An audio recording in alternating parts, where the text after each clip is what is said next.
안녕하세요. 오늘은 감기의 두 번째 시간, 기침 감기에 대해서 알아보는 시간입니다. 기침 감기 하면 첫 번째, 제가 저번 강의에서 말씀드렸던 것처럼 감기의 세 종류 중에서 두 번째입니다. 코감기, 기침 감기, 목감기. 몸살 감기는 제가 감기의 분류에는 아직 들어가지 않는다고 그랬죠. 의견이 분분하기 때문에 전문인들 사이에서 아직 몸살 감기는 감기라기보다는 그냥 하나의 이렇게 집합적인 신체적 증상으로 보는 게 맞는 것 같습니다. 감기 자체가 그렇긴 한데요. 사실 증상들이 모여서 하나의 이렇게 진단을 이룹니다. 그게 감기인데 오늘은 두 번째 시간 기침 감기입니다. 사실 기침이라고 하면 꼭 감기에 동반되느냐? 예, 맞긴 맞는데요. 이것만 다루기에는 시간이 너무 짧고 내용이 너무 협소해서 오늘은 기침 전반에 대해서 여러분들과 함께 이야기하는 시간을 가져볼까 합니다. 자, 여러분, 기침이 뭘까요? 여러분 생각에 기침은 왜 하는 것 같으십니까? 기침은 우리 신체가 가진 아주 자연 발생적이고 아주 자연스러운 리플렉스, 반사작용입니다. 먼지를 호흡기로 흡입하면 여기 호흡기 모든 곳에는 육모세포라는 것들이 있어요. 그것들이 전부 빗자루처럼 생겼거든요. 빗자루가 이렇게 먼지를 쓸어내듯이, 바닥을 쓸어내듯이 이물질이 들어오면 몸 더 깊숙이 들어가지 못하도록, 그러니까 기관지로 들어왔어. 코를 통해서 들어오고 기관지로 들어왔으면 그 다음 폐가 종착지거든요. 폐포까지 가지만 그 전에 이렇게 밑에까지 내려가면 염증을 일으키니까 그 염증이라는 게 폐렴이고요. 기관지염인데 그렇게 되지 말라고 이 먼지나 나쁜 것들이 쌓이기 전에 내뱉어내는 거거든요. 몸 밖으로. 그것이 바로 기침입니다. 역설적이게도 기침을 한다는 건 굉장히 좋은 의미이기도 합니다. 내 몸이 아직 건강하구나. 나의 뇌신경이나 여러 가지 반사 리플렉스들이 아주 적절하게 방어 기제를 작동시키고 있구나. 나는 건강하구나. 이렇게 생각하셔도 됩니다. 문제가 되는 거는 기침이 너무 만성적으로 오래 지속되거나 심하거나 통증을 동반한다거나 기침으로 인해서 2차적으로 무슨 증상이나 병이 생긴다거나 통증이 있으면 그때는 병원에 꼭 찾아야 됩니다. 하지만 기침 그 자체만으로 병원을 찾기에는 약간 빠른 감이 있고요. 그래서 기침을 나눌 때 분류가 흔히 의학에서는 기간을 두고 분류를 합니다. 급성이냐, 아급성이냐, 만성이냐. 이 기준이 3주랑 8주거든요. 3주 미만, 그걸 급성 기침이라 그러고 3주에서 8주까지를 아급성이라 그러고 8주 이상 되는 기침, 즉 2달 이상 지속되는 기침을 만성적인 기침이라고 합니다. 만성 기침일 때는 이제 좀 생각해 봐야 될 게 많은데요. 그렇지만 대부분 통상적으로 제가 이 강의를 할 때 이렇게 의견을 나눌 때 여러분들과 이런 것들이 생활 속 질환을 다룬다면서 뭐 8주 이상 되는 그냥 병을 진단받아야 되는 그 수준까지는 안 가니까 좀 얕게 다루겠습니다. 어쨌든 이 기간이라는 게 3주랑 8주가 있다는 이 정도는 알아두시고요. 우선 기침은 이렇게 자연 발생적인 리플렉스라는 거, 그거까지만 알아두시고 넘어가겠습니다. 여러분, 흔하게 제가 지금 다루는 주제가 감기다 보니까 감기가 있으면 기침을 한다. 이거 정답입니다. 그런데 여러분, 지금부터 제가 하는 말 들으면 좀 놀라실 거예요. 귀에 의한 기침 들어보셨습니까? 여러분 여기 뒤쪽에 다 귀가 있으시죠? 우리가 들을 수 있도록 만들어준 귀 안에는 고막도 있고요. 근데 이 귀가 자극을 받으면 기침을 합니다. 생소하시죠? 이건 사실인데요. 흔하게 여러분들이 겪으실 경우가 바로 이 경우세요. 따뜻한 방 안에 있다가 갑자기 추운 겨울에 집 밖으로 나가면 갑자기 기침을 하기 시작하죠. 첫 번째 이유는 당연히 온도 차이 때문에 기침을 할 수가 있습니다. 이게 감기로 가는 과정이거든요. 근데 그런 걸 차치하고 그냥 즉각적으로 나오는 기침 말하는 건데요. 갑자기 따뜻한 방에 있다가 차가운 곳으로 가면, 밖으로 나가면 장기침을, 헛기침 또는 이렇게 마른 기침을 몇 번 해야 됩니다. 여러분 전부 그런 경험이 있으실 겁니다. 이게 바로 귀에 의한, 귀주위에 의한 기침이라는 겁니다. 아무런 의사 선생님도 이런 건 설명을 안 해주세요. 왜냐하면 이건 병이 아니니까. 근데 제가 지금부터 하는 말을 잘 들어보십시오. 우리 뇌에는요, 우리 몸에는 신경이 아주 많이 분포해 있지만 이렇게 뇌 신경에는 12쌍이 있습니다. 12쌍 중에서 5번째 신경쌍을 3차 신경이라고 한다고 제가 저번 강의에 말씀드렸는데요. 이 3차 신경이 분포하는 건 바로 여기에요.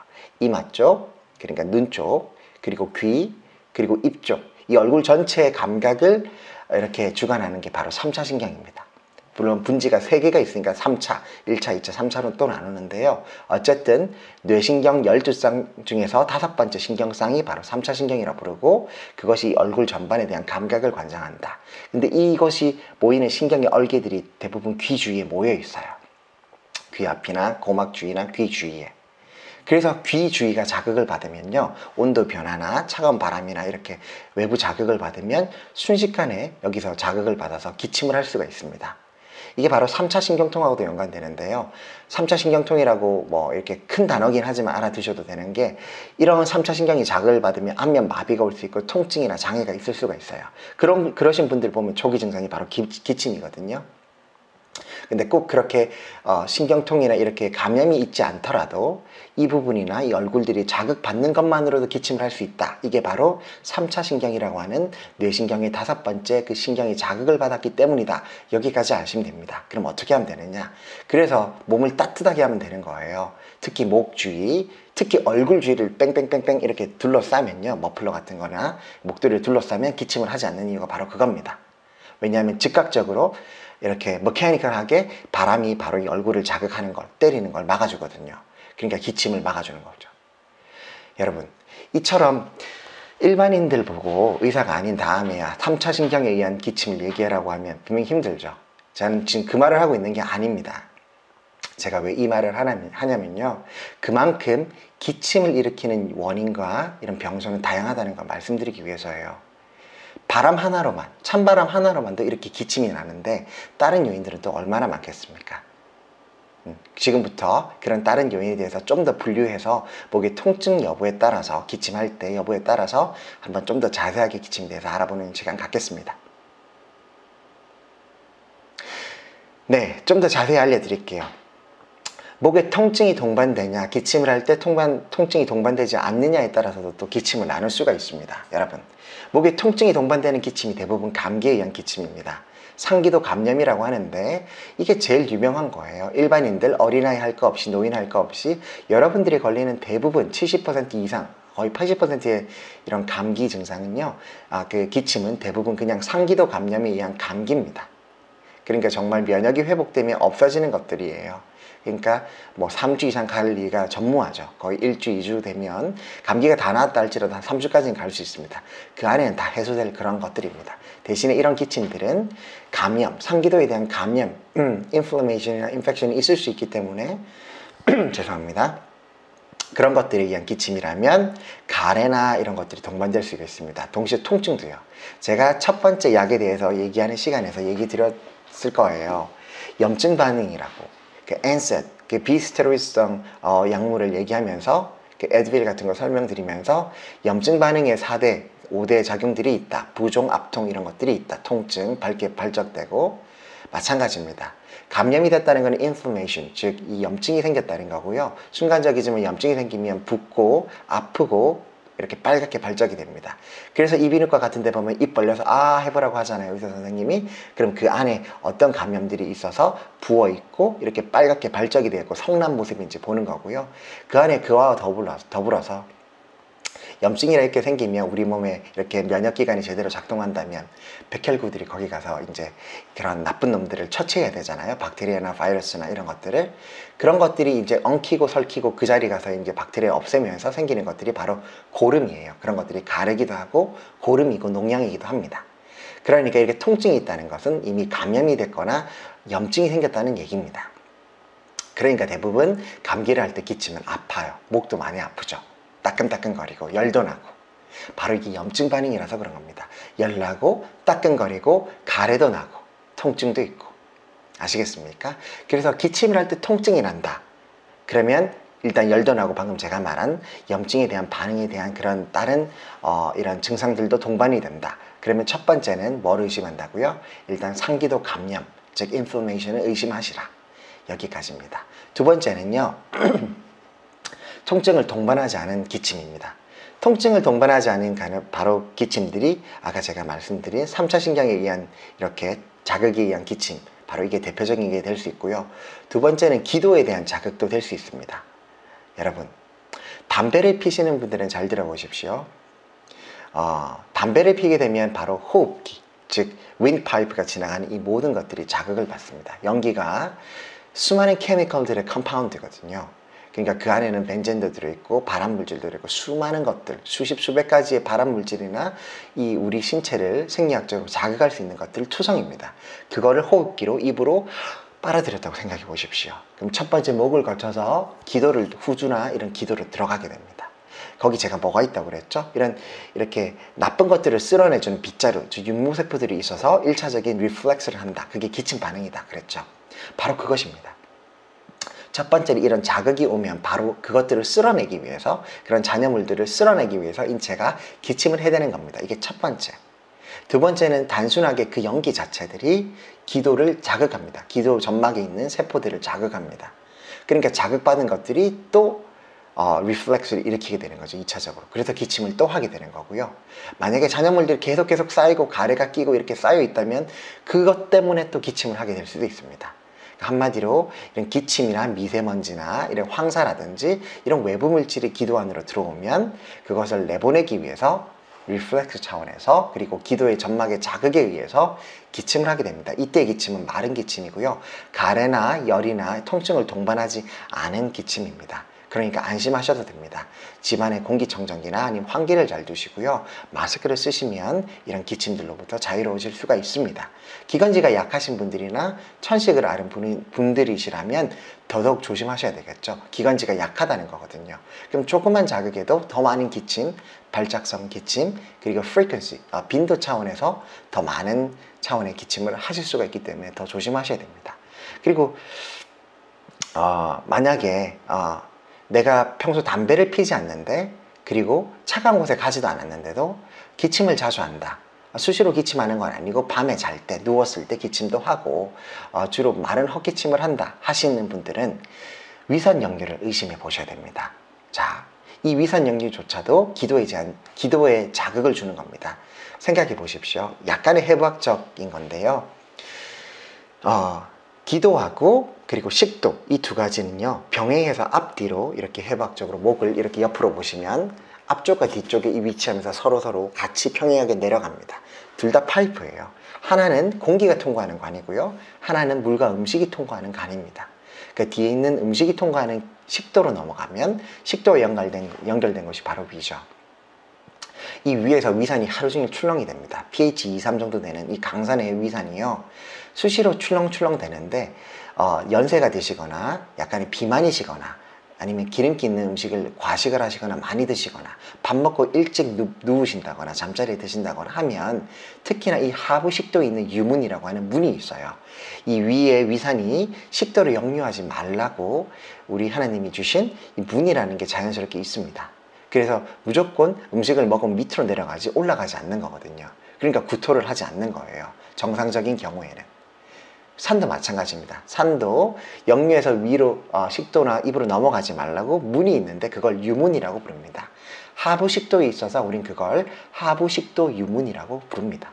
근데 이 하부식도 유문이 아까 말한 대로 약간 비만이시거나, 그리고 상복부가 특히 비만이시거나 많이 드시거나 또 먹고 빨리 자리에 누우신다거나 여러 가지 이런 생활적인 라이프스타일에 문제가 있으신 분들이나 이런 고혈압, 당뇨나 이렇게 좀 비만이 있으신 분이라면 이 하부식도의 유문이 연세가 드시면서 조금씩 열리게 됩니다.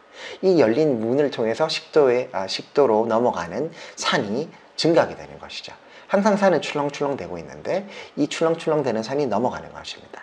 근데 더군다나 밥 먹고 누웠다고 생각하시면 이 산이 이렇게 있을 때는 중력을 거슬러서 역류해야 되지만 누워있게 되면 평행하게 돼서 더 많이 올라가겠죠.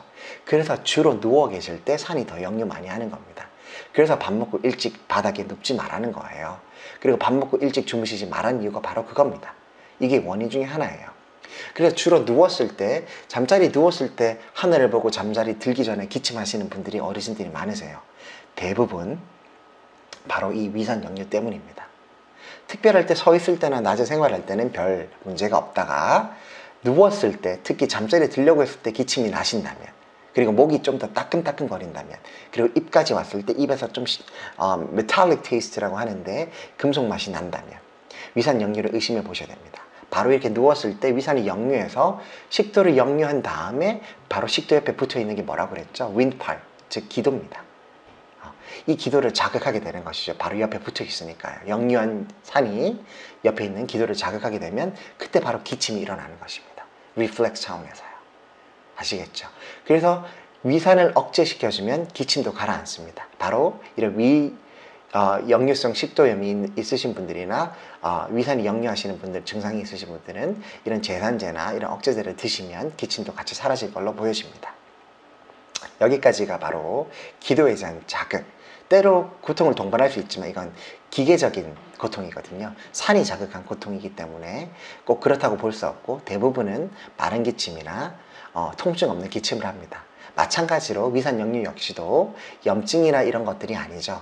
그러니까 통증이 없는 겁니다. 그리고 동시에 가래나 이런 것도 동반되지 않겠죠. 염증이라면 백혈구가 동원돼서 가래나 이런 걸 만들겠지만, 농양을 만들겠지만, 통증도 없고 백혈구도 동원될 일이 없기 때문에 감염이나 염증이 아니기 때문에, 그러니까 역시 이런 위상 역류도 그런 것들이 없습니다. 아시겠죠? 통증이나 가래가 없다는 게 특징입니다. 여러분, 그리고 또 하나가 있네요. 스트레스를 많이 받거나 영양이 부족해도 기침을 합니다. 이 얘기는 어떻게 풀어나가야 되냐면요. 수많은 고통에 시달리시는 분들은 원인을 많이 찾으세요. 이렇게 클리닉에 오셔도 묻고, 왜 내가 이렇게 기침을 하는 걸까? 근데 what's common in common? 흔한 게 흔하다고, 정말 흔한 것들은 여러 개 정해져 있습니다. 근데 딱히 흔하지 않은 것 중에서 기침을 일으킬 만한 게 있는데, 아까 제가 말한 위산 역류는 흔한 거의 일종이고요. 지금 제가 말씀드리는 건 흔하지 않은 기침의 중에 하나예요. 그걸 지금 설명드리려고 하는데 바로 스트레스입니다. 스트레스랑 영양이 불균형하거나 부족하면 기침을 할 수가 있습니다. 이게 무슨 소리냐, 정말 이상한 소리냐 하실 텐데요. 이건 바로 갑상선하고 연관이 있습니다. 우리 어머님들, 여성분들은 특히 갑상선 질환에 유의하셔야 되잖아요. 갑상선이 항진되면 항진증이라고 하고 저하되면 저하증이라고 합니다. 뭐가 됐든지 간에 둘 다 위험합니다. 저는 환자들한테 항상 갑상선을 보일러에 비유를 합니다. 진짜 보일러가 따뜻하게 데워주면 그 기능이 잘 돌아가고 항진이 되고 있는 겁니다. 그러니까 갑상선 기능이 항진되는 사람들은 땀을 많이 흘리고 심박수가 증가되고 더위를 못 참습니다. 반대로 보일러가 꺼지게 되면, 갑상선 기능이 저하가 되면요, 추위를 못 견뎌하고 보일러를 껐다고 생각하시면 됩니다. 대사가 확 떨어져서 체중이 불고요. 그리고 추운 걸 되게 못 참아 하세요. 바로 이런 것들이 바로 갑상선인데요. 이 갑상선 기능이 저하가 되면요, 바로 기침을 할 수 있습니다. 자, 언뜻 보면 상관관계는 없는 것처럼 보이지만 스트레스를 받게 되면요, 이 갑상선이 위축이 됩니다. 이것만 아시면 됩니다. 스트레스와 갑상선은 상관관계가 이렇게 있습니다. 갑상선이 위축되는 경우는 바로 스트레스입니다. 스트레스가 과도하게 부과가 되면 갑상선이 제 기능을 못하고 위축이 됩니다. 기능이 저하된다는 뜻이에요. 갑상선 기능이 저하가 되면 당연히 호르몬 분비가 저하가 되겠죠. 바로 이게 갑상선 기능이 저하된다는 뜻이고요. 이렇게 호르몬이 적게 분비가 되면 전체적인 신경계 자체가 다 저하가 되고, 그의 상기도도 포함이 됩니다. 이 상기도, 여기 있는 상기도 자체도 다 위축이 됩니다. 좁아지고 작아지고 쪼그라든다는 뜻이에요. 그럼 기도 역시도 또 자극을 받아서 위축이 되겠죠. 그러니까 좁은 위축된 기도를 따라서 바람이 들락날락 하니까 점막이 더 많이 기도가 자극을 받겠죠. 이로 인해서 2차, 3차적인 기침이 발생하는 겁니다. 그래서 갑상선 기능이 저하된 사람들이나 스트레스를 과도하게 받는 사람들은 마른 기침을 자주 하는 걸 볼 수 있습니다. 주위를 한번 둘러보십시오. 내가 스트레스를 많이 받거나 주위에 굉장히 스트레스 받는 사람이 많아. 그 사람들은 습관적으로 기침을 막 해댑니다. 이 상관관계가 이렇게 있다는 거 알아두십시오. 그리고 갑상선 기능이 저하된 사람들도 기침을 이런 이유로 한답니다. 실제로 갑상선 기능이 저하되면 이런 식의 기침을, 마른 기침을 많이 합니다. 당연히 이것조차도 상기도 감염, 첫 번째 말했던 감염이나 염증이 아니기 때문에 가래나 열이나 이런 통증은 동반하지 않습니다. 다 마른 기침이고요. 그러니까 구분이 되는 거죠. 자, 여기까지입니다. 자, 그렇다면 다음 여러분들이 궁금해 하시는 거 하나 또 알려드리겠습니다. 참 많이 하는 질문인데요. 환자분들이 정말 궁금해 하세요. 기침 소리로 그러면 의사들이나 이런 분들은, 의료진들은 대충 어디 문제가 있는지 알 수 있냐라는 질문을 자주 받는데요. 정답은 그렇다입니다. 쉬운 감기부터 얘기해 보죠. 감기는 대부분 상기도 감염이거든요. 그러니까 감기로 오는 기침은 분명히 감염이긴 합니다. 이렇게 inflammation, 염증이긴 합니다. 상기도가 이렇게 감염이 되면 염증 작용이 일어나거든요. 이렇게 바이러스나 박테리아나 여러 가지 요소들 때문에 감염이나 염증이 생겼다면 당연히 우리 몸에 있는 면역세포들, 즉 군대들이 출동을 해서 그걸 물리쳐야 되겠죠. 그러니까 당연히 염증 반응에 해당하는 열이 나고요. 기침이 동시에 나고 자극을 받으니까 열이 나게 되면 기관지에 열이 오릅니다. 열이 난다는 것은 그 주위에 있는 수분을 다 증발시킨다는 걸 의미하고 건조해지죠. 그러니까 열이 나면 목이 타고 건조해지는 겁니다. 열 때문에 의해서 몸에 있어야 될 수분들이 다 말라 비틀어지니까요. 그래 건조하기 때문에 기관지에 우열이 생겨서 바로 기침을 하는 거거든요. 그러니까 상기도 감염인 감기로 생각하시면 일단은 기침 소리만으로는 정확히 알 수는 없지만 일단 감기로 오는 기침은 가래가 없이 열이 동반되고요. 그리고 또 콧물, 코막힘 이런 증상들이 동반이 됩니다. 이런 것들을 상기도 감염이라고 한다고 말씀드렸습니다. 그게 바로 일반적인 감기입니다. 물론 청진을 해봐야 그 의사들이 제일 정확히 진단을 할 수 있지만 물론 청진을 해봐야 근데 청진이 없다고 해도 일단 제가 지금 말씀드리는 이런 요소들 같은 증상들 그리고 감기 소리가 기침 소리가 어떠냐에 따라서 대충 진단을 할 수 있습니다. 감기가 바로 그 대표적인 예죠. 기침이 엄청 발작성은 아닌데 콧물하고 코막힘 그리고 약간의 가래가 동반이 된다면 열도 동반되고 감기라고 하고 그걸 상기도 감염이라고 표현합니다. 일반적인 감기입니다. 면역세포가 회복이 되고 면역이 치료할 때까지 1주고 2주고 기다리시면 원래대로 돌아옵니다. 두 번째는 바로 감기에서 바로 넘어가기 그런데 감기에서 상기도에서 좀 더 내려가면 기관지가 있죠. 기관지염에 대해서 얘기해 볼게요. 기관지에도 염증이 생길 수가 있어요. 이 상기도에 있는 코나 이런 데 염증이 생기거나 이러면 그걸 감기라고 부르지만 이제 좀 더 내려가서 기관지, 폐로 가기 직전이 바로 기관지거든요.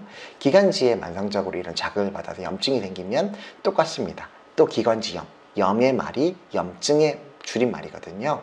그러니까 인플레이션이 일어나니까 또 염증의 4, 5대 반응이 일어납니다. 발적되고 부종이 생기고 통증이 있고 빨갛게 부어오르고 이런 염증 반응이 생깁니다. 그리고 가래도 생기고요. 염증을 치료해야 되니까 그렇습니다. 그러니까 이런 가래들은 가래의 양이 이런 기관지염들은 특히 가래의 양이 많은 게 특징이에요. 상기도 감염은 가래가 특히 많지 않아요. 그냥 감기입니다.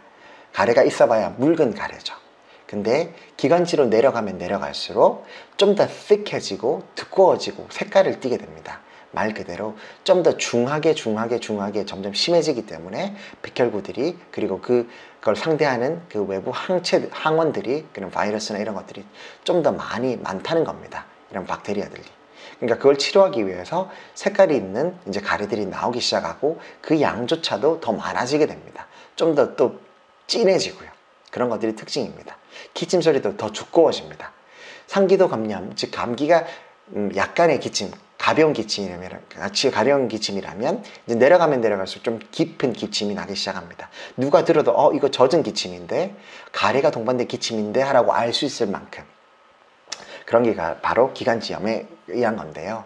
어쨌든 기관지염 자체는 아직까지는 상대적으로 맑은 가래가 나와야 됩니다. 좀 진해지긴 했지만 아직 상대적으로 맑은 가래와 그리고 기관지는 한 번 자극을 받으면 연발성으로 계속 자극을 받는 특징이 있거든요. 그래서 기관지가 문제가 있으면 기침의 특징이 연발성입니다. 감기는 단발적으로 몇 번 끊어서 할 수 있지만 기관지 부위까지 이제 내려오게 되면 기침이 연발적으로 나옵니다. 기침을 발작적으로 10초고 20초고 연속적으로 계속 해야 되는 거죠. 이제 그게 기관지까지 도달했다는 걸 의미합니다. 그리고 아직도 그렇긴 하지만 이제 여기서 이제 기관지에 폐렴이 생길 수도 있거든요. 기관지 폐렴이라고 하는데 염증에서 그치지 않고 이제 염증이 좀 더 진행돼서 기관지 폐렴이 될 수도 있습니다. 이렇게 되면 폐렴의 단계로 넘어가기 때문에 가래의 양이 더더욱 많아지고요. 기침이 더욱 thick해지고 그리고 좀 더 이제 가래 색깔이 이제 노랗게 되거나 녹색이 되기 십상입니다. 정말 고열이 나기 쉬워요. 이제 폐렴 단계로 왔기 때문에 열도 그냥 미열이 아니라 고열이 나기 시작하고요. 그리고 가래의 양은 이제 많아지고 한 그 정도로 얘기하면 되겠네요. 그러니까 만약에 기관지 염의 단계였다면 고열은 많이 나지 않습니다. 근데 기관지 폐렴으로 진행이 되면 고열이 나기 시작하면서 가래의 양상도 좀 더 진행이 된다. 기침도 더 발작적으로 난다. 이 정도로 아시면 될 것 같습니다. 그리고 마지막으로 여기서 더 내려가면 마지막 종착지가 바로 폐죠. 바로 폐렴입니다. 이 폐렴에 대한 기침은요, 완전한 색깔이 노란색 가래가 나와야 돼요. 그리고 폐렴의 3대 증상이 있는데, 일단 열이 나야 되고요. 그리고 흉통이 있어야 됩니다. 흉통이 꼭 있어요. 꼭이라기보다는 70%의 경우에 흉통을 동반합니다. 그리고 기침이 동반될 수도 있고 되지 않기도 하지만 대부분의 경우에는 기침이 동반됩니다. 동반될 때 바로 가래와 함께 젖은 기침이 납니다. 이 가래는요, 노란색이나 녹색의 계통의 아주 진한 가래가 나옵니다. 그리고 당연히 고열이 나겠죠. 그리고 숨쉬기도 힘듭니다. 바로 이게 폐렴입니다. 폐에 염증이 생긴 단계까지 가는 것이죠. 기관지에서 끝에 마지막까지 내려가게 된 기침입니다.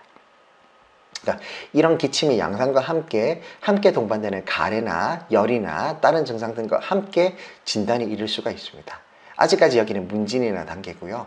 만약에 이제 청음을 한다든지, 청진기로 청음을 한다든지 타진을 해서 완벽하게 진단이 이를 수가 있습니다. 어쨌든 기침의 소리나 이런 증상에 따라서 일반적으로 이렇게 나눌 수 있다는 거는 알아두시고요. 그리고 마침 또 기도나 후두에 염증이 생길 수도 있는데, 만약에 목을 자주 쓰시는 분이라면, 직업이 이제 선생님이나 많이 자주 쓰시는 분이라면 성대 결절이라고 하는데, 그런 것들에 잠깐 결절이 생겨서 문제가 생길 수도 있지만, 짧게는 노래를 많이 부르면 첫 번째는 염증입니다. 염증이 생길 수가 있어요. 기도나 후두에 염증이 생기면 바로 이러한 기침들이 또 동반될 수 있는데, 이런 것들은 특징이 기침을 한두 번 짧게 강하게 하는 거예요. 이 정도. 기도나 후두가 염증으로 생겨서 이제 짧게 하는 기침이 발생하게 되는 것이 특징이죠. 만약에 천식이 있으신 분들은요, 어렸을 때 내가 천식이 있었는지 없었는지도 모르고 성인이 되는 분들도 꽤 많아요. 실제로 이건 사실입니다. 내가 천식이 있어? 병원에 가면 그런 소리를 합니다. 나 천식 없는데 왜 스테로이드, 이렇게 인헤일 스테로이드라고 하는데 들이마시는 스테로이드나 이런 걸 주지? 정말 놀라고 좌절하시는 환자분들을 많이 봤습니다. 그게 꼭 천식이 있어서 주는 건 아니지만, 실제로 과거에 천식이 흔하게 어렸을 때 크게 지나가지 않는 사람, 소수가 있다고 그럽니다. 천식이 명확하게 있어서 약을 이렇게 복용하고 이렇게 치료를 받아야 되는 사람이 있는 반면에 간결하게 지나가는 사람들도 많다고 그래요. 그랬다가 성인이 되면 이제 천식성, 이제 기침을 하게 되는 경우도 많은데요. 그런 분들이 대부분 천식성 기침을 이제 달고 사십니다. 대부분 천식은요, 일단 시작하면 발작성이에요. 숨이 넘어갈 만큼 기침을 많이 하십니다. 그게 바로 천식성 기침입니다. 그리고 연발성으로 많이 하죠. 평상시에는 그렇게 하지 않는데, 만약에 이렇게 자극을 받는 것들이 있다, 찬바람이 있다, 이런 것들이 있어 발작성 기침을 마구마구 해대신다면 일단 병원에서는 천식을 의심해 보기도 합니다. 정말 그렇게 천식이 좀 무섭긴 한데, 성인이 되신 여러분들도 천식이란 말을 들으면 내가 천식이 있었어, 이러신 분들이 되게 많거든요. 자, 두 번째 질문입니다. 자, 감기와 기침은 항상 함께 나타나는가? 이 질문도 환자분들이 되게 많이 하시는 질문입니다. 그래서 오늘 이 두 가지 질문을 준비한 건데요. 감기가 오면 항상 기침이 같이 올까요? 네, 정답은 그렇다입니다. 사실. 왜냐하면 흔한 게 흔하다고, 어쨌든 상기도 감염이 일어나면 당연히 이렇게 기침이 난다고 아까 말씀드렸는데요. 하나하나 이유를 설명드릴게요. 감기에 제일 걸렸을 때 제일 많이 나타나는 합병증이 바로 머리 아프고 열 나는 거랑 바로 기침입니다. 바로 감기의 발병 원인에서 이걸 찾아야 되는데요. 바로 감기가 대부분은 외부 환경에서 이렇게 기침이 나는 거예요. 온도 변화 때문에. 자, 추운 날 따뜻한 방 안에 있다가 추운 바깥으로 외부에 외출을 겨울날 했다고 칩시다. 온도 차이가 엄청나죠. 이 온도 차이 때문에 감기 바이러스가 득실되고, 그리고 이 온도 차이 때문에 면역의 지장을 받아서 이때 발병이 됩니다. 그래서 갑자기 날씨가 추워지거나 찬바람이 부는 날 감기가 유행한다는 뉴스를 많이 접하시게 되는 겁니다. 바로 이 이유 때문입니다. 바로 온도 차이, 외부와 내부의 기온 차이 때문에 감기에 걸리는 거거든요. 근데 제가 말씀드렸다시피 감기는 뭐다 그랬죠? 상기도 감염을 의미합니다. 통상적으로. 즉 감염, 인플레이션이 있었다는 거거든요. 인플레이션이 있으면, 염증이 있으면 첫 번째 뭐죠? 열이 납니다. 여기서 출발해야 됩니다. 기침이 왜 나느냐는 상기도 감염에서 바로 열에서 출발해야 됩니다. 이게 바로 염증 반응의 첫 번째 고리거든요. 열이 나게 되면요, 첫 번째는 기관지에 충혈이 생깁니다. 모든 열이 나게 되면 첫 번째는 충혈이에요. 눈에 만약에 염증이 나면 눈이 어떻게 되죠? 충혈되죠. 빨갛게. 마찬가지입니다. 목에 이 상기도에 염증이 생기면 어떻게 되죠? 여기가 충혈됩니다. 빨갛게 부어올라요. 그러면서 이 열에 의해서 기관지가 점차 건조해집니다. 열이 나면 어떻죠? 침이든 땀이든 많이 나서 계속 체액이 빠져나가죠. 몸 밖으로. 보일러가 세게 틀어진 상태입니다. 갑상선도 항진되고 면역이 막 지금 일을 하고 있어요. 몸이 뜨거워요. 뜨거운데 몸에 수분이 많겠습니까? 아니죠. 뜨거운 햇빛이 비친 여름 날에는 건조해지죠. 마찬가지입니다. 우리 몸에 지금 여름이 찾아온 거예요. 감기에 걸리면. 그러니까 물이 증발해서 기관지조차도 건조해지는 겁니다. 바로 이 건조한 것 때문에 바로 들어오는 이 공기나 이런 것들, 이 먼지들을 제대로 쓸어낼 수가 없겠죠. 마른 기침이 말라 있으니까 이 쓸고 있는 이런 빗자루들도 제대로 일을 할 수가 없어요. 육모세포들도. 그러니까 바로 기침을 하기 시작하는 겁니다. 한 번에서 이 먼지들이 빠져나가야 되는데 빠져나가지 않으니까 재차 기침을 해야 되는 거거든요. 그러니까 이 기관지가 건조해진다는 것 자체만으로도 이렇게 기침이 생기는 겁니다. 바로 열로 인해서 생긴 거라고 볼 수 있어요. 두 번째는요, 이렇게 설명할 수도 있습니다.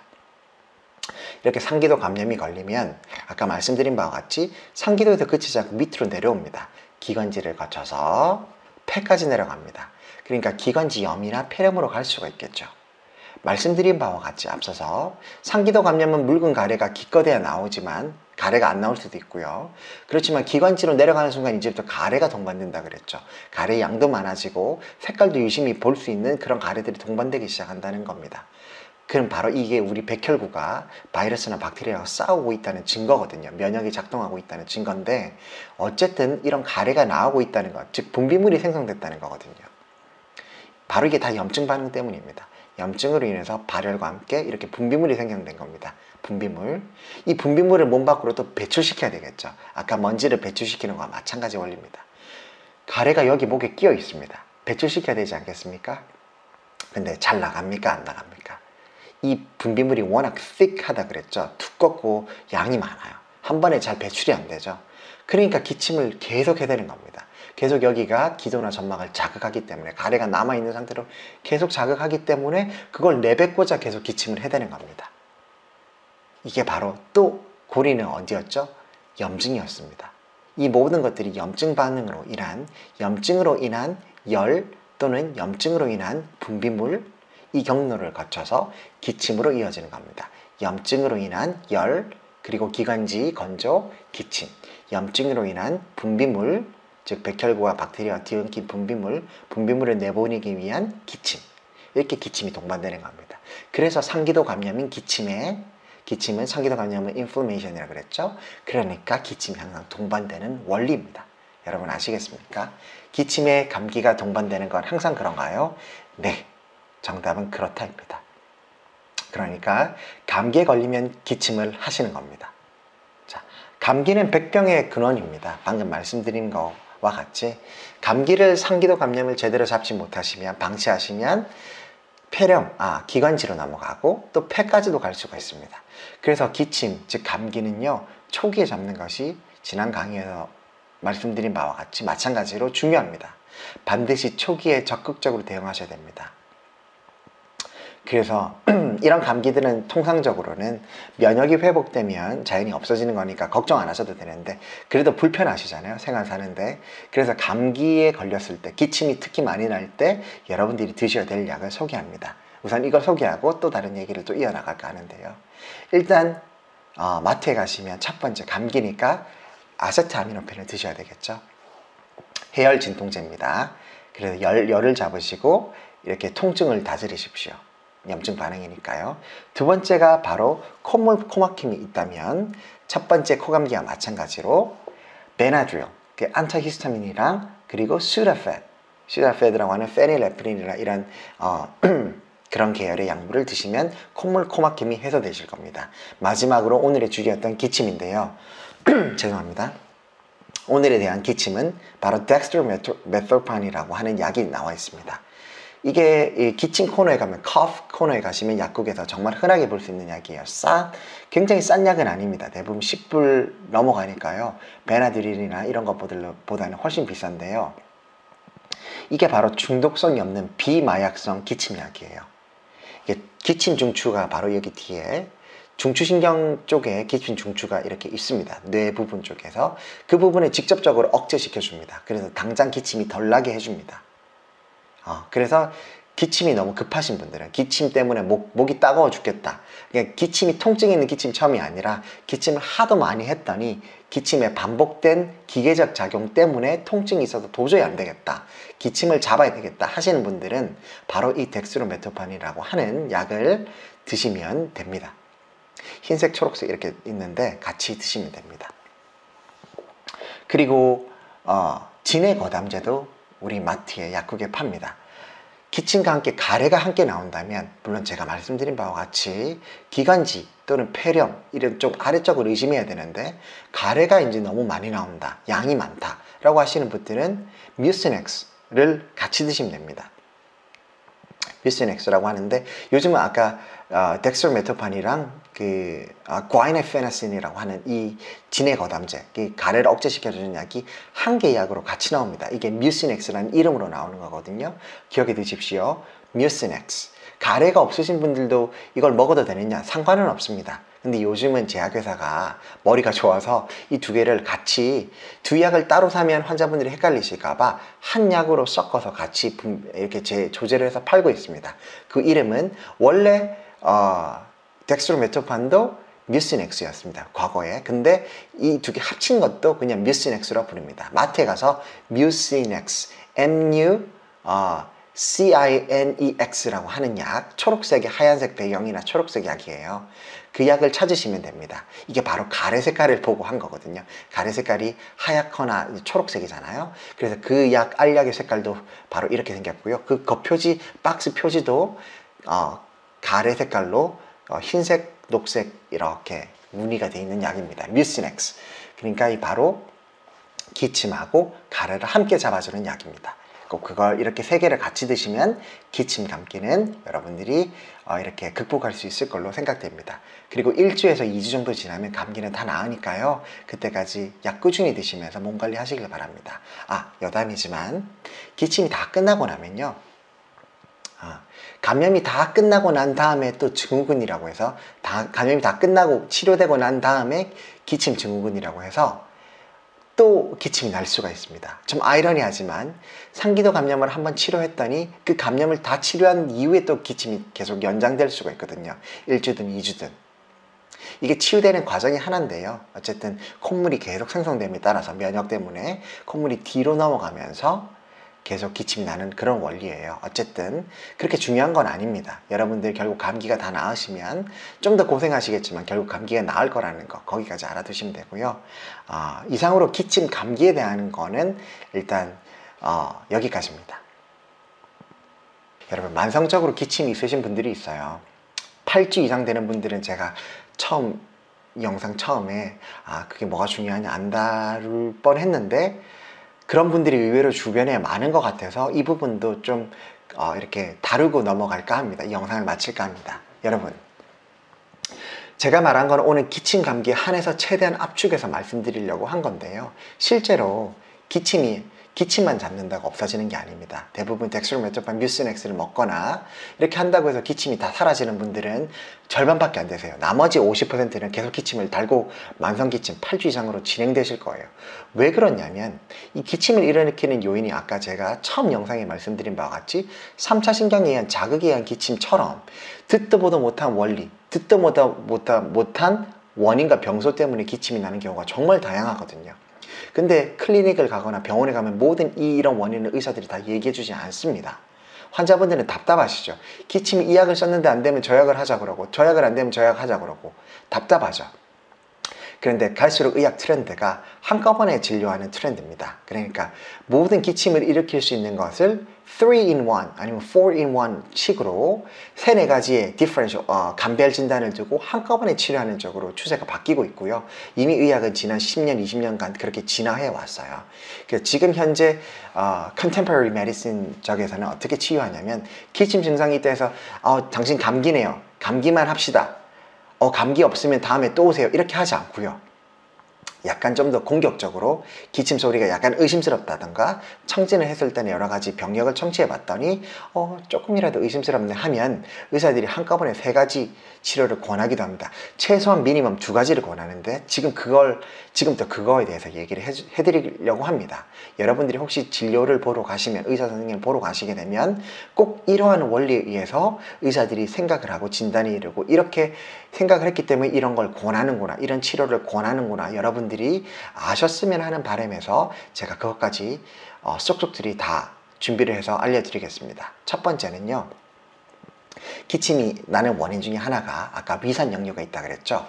위산 역류를 반드시 꼽습니다. 특히 성인인 경우에는요, 특히 40대 이상이고 말랐든지 이렇게 비만이든지 상관없이 나이가 40 정도 이후에 된 중년 이상이 된 성인이라면 첫 번째 기침이 멈추지 않을 때 위산역류, 즉 GERD, 이 위산역류를 의심합니다. 그래서 위산역류에 해당하는 PPI라고 하는데요, Proton Pump Inhibitor라고 하는 오메프라졸을 꼭 그 제약 이런 처방에 하나 넣습니다.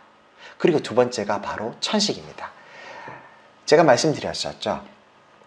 유아기 때, 소년기 때 천식인지 모르고 성인이 되는 분들이 많다고요. 의외로 적은 숫자지만, 그 적다고 하지만 이 많은 수의 인구 통계를 보면 그에 비유해 보면 진짜 수많은 사람들이 아직 저희 주위에서 그렇게 천식인지 모르고 성인이 되는 사람들이 많습니다. 그냥 지나가는 경우죠. 그래서 발작성 기침이 있든지 하면 천식이 될 수가 있는데 성인이 돼서 이렇게 발현이 되는 경우도 왕왕 있습니다. 흔하진 않지만. 그래서 천식도 염두에 둡니다. Primary Care Physician은 천식도 염두에 둡니다. 그와 함께 bronchitis, 이게 eosinophilic bronchitis라고 하는데요, 비천식성 기관지염, 이렇게 해석하면 되겠네요. 비천식성 기관지염도 의심합니다. 근데 이 두 가지 진단에, 이 두 가지 때문에 기침이 나는 건데, 이 두 가지 진단에 대한 약은 바로 하나입니다. 스테로이드예요.